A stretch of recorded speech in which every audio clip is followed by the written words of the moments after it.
ერთწლიანი საპარლამენტო ბოიკოტის შემდეგ გახარიას პარტია მე-11 მოწვევის პარლამენტში შეუერთდა. მათი გვარები ჯერ ოთახების კარზე მიმაგრებულ აბრებზე გამოჩნდა. შემდეგ ადგილების ხტომათა დარბაზშიც დაიკავეს. თუმცა მანამდე იყო აღიარება. ექს-პრემიერის თანაგუნდელებმა პარლამენტში პირველი სამუშაო დღე სწორედ ბოიკოტის შეცდომის აღიარებით დაიწყეს და ბრძოლის ახალ ეტაპზე გადასვლა დაანონსეს. პარლამენტის ბოიკოტი იყო შეცდომა. ჩვენი პარლამენტში შემოსვლა ეს რა თქმა უნდა არ ნიშნავს ამ პარლამენტის არც ლეგიტიმაციას, არც ლეგიტიმაციის მიცემას, არც არ მიცემას. ეს ნიშნავს, ეს პირველ რიგში ნიშნავს რეალობისთვის თვალის გასწორებას. გახარიას გუნდის აღიარებას პირველი კანონმდებელი გამოეხმაურა. პარლამენტის თავმჯდომარემ ახალ კოლეგებს ხელი ჯერ დეპუტატის ფიცზე მოაწერინა. შემდეგ კი იმედი გამოთქვა, რომ ბოიკოტ დასრულებულები სადეპუტატო უფლებამოსილების შესრულებას ახლა მაინც შეეცდებიან.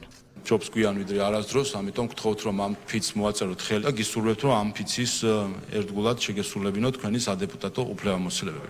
სადეპუტატო უფლებამოსილების შესრულება 1 წლით დააგვიანდათ. დეპუტატობის პირველ დღეს კი სხვების კრიტიკა არც თავად დაიშურეს და პასუხებიც მწვავე მიიღეს. ძალიან მძიმე მოსასმენი შეიძლება იყოს თქვენთვის, არ ვიცი რამდენად მძიმე თუ არა, ეს ბუნებრივი როლი არის ღალატი და ამის ნათელი მაგალითია თქვენი ლიდერი, რომელიც ქვეყნიდან არის გაქცეული. სიმართლე მწარეა და ამ სიმართლის მოსმენა მოგიწევთ ჩვენგან. პარლამენტში, რომელიც უნდა შეეგუოთ, რომ დღეიდან თქვენი პარტიული ოფისი აღარ იქნება და აქ განსხვავებული აზრის და ქართველი ხალხის ხმის გაგონება პირველ რიგში ჩვენგან მოგიწევთ. კეთილი იყოს თქვენი მობრძანება დიდ პოლიტიკაში. აქ არავინ არც ერთ სიტყვას არ შეგარჩენთ და არც ერთ ესეთ ნარატივს არ გაგატარებინებთ. ეგ გამორიცხულია. გახარიას გუნდის მონაწილეობით გამართული პირველი პლენარული სხდომა მწვავე პოლიტიკური დებატებებითა და ურთიერთ ბრალდებებით გაგრძელდა. ღალატი, კოლექტიური ნაციონალური მოძრაობა და ქვეყნის ინტერესების წინააღმდეგ მოქმედება. სხდომის მიმდინარეობისას ამ სიტყვებმა არაერთხელ გაიჟღერა. მოღალატე რომ ერთგულებაზე ლაპარაკობს, იგი მაშინ თავის ღალატსაც ღალატობსო.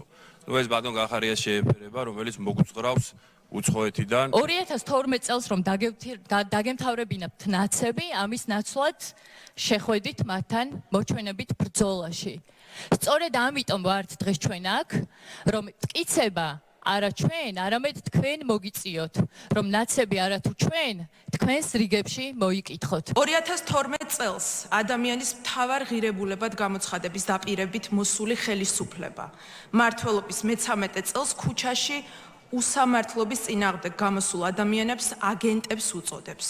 ზუსტად ისევე, როგორც უწოდებდა 2012 წლამდე ნაციონალური მოძრაობა. გთხოვ რომ ძალიან ყურადღებით ჩემ ახალ კოლეგებს ძალიან ყურადღებით მოეკიდონ თავიანთ თითოეულ განცხადებას და ისე უიზავენ რომ 3 წლის თავზე ეხლა რაღაც რამდენიმე ადამიანი თუ უჭერთ ხარ საერთოდ მოიძულოს ყველამ.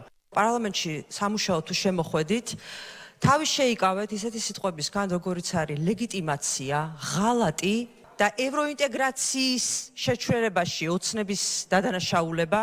საქართველოს პარლამენტს 12 ახალი დეპუტატი ჰყავს. გახარიას გუნდის ერთადერთი ბარიერ გადალახული ოპოზიციური პარტია, რომელმაც წარუმატებელი ბოიკოტის შემდეგ უკან დასაბრუნებელი გზა დაიტოვა და საპარლამენტო საქმიანობას შეუდგა.